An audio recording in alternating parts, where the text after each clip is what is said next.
ஒரு வியூவர் ஒரு கொஸ்டின் ஒன்று ரைஸ் பண்ணியிருக்காரு. அதாவது 3 பிரதர்ஸு ஒரு சிஸ்டர்.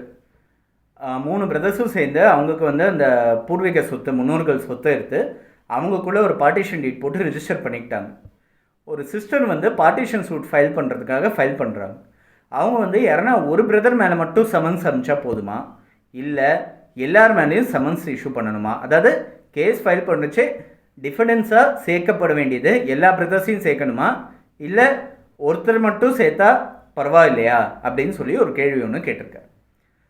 நெசசரி பார்ட்டிஸ், ப்ராப்பர் பார்ட்டிஸ்னு சொல்லி நான் ஏற்கனவே சொல்லியிருக்கேன், சிவில் ப்ரொசீஜர் கோடில் சொல்லியிருக்கேன். அதாவது இந்த கேஸுக்கு இன்றியமையாத ஒரு பார்ட்டி எதிர்த்தரப்பினர்னா நெசசரி பார்ட்டிஸ்னு அர்த்தம்.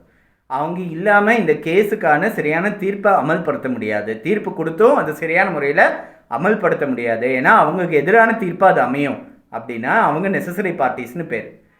இல்லைன்னா ப்ராப்பர் பார்ட்டிஸ்னால் இவங்க இருந்தால் தான் இந்த கேஸில் சேர்ந்தால் தான் அது முழுமையடையும்ன்றது இருக்குது.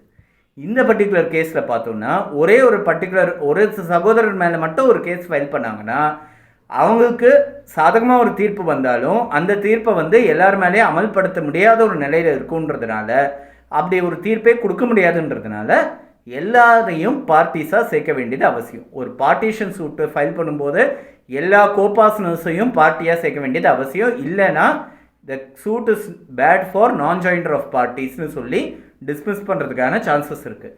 அது வந்து தேவையான நபர்களை வந்து சேர்க்காத ஒரு நிலையினால அந்த கேஸ் வந்து டிஸ்மிஸ் ஆகக்கூடிய ஒரு கேஸாக அமையுன்றது தெரிஞ்சிக்க வேண்டிய ஒரு விஷயம்.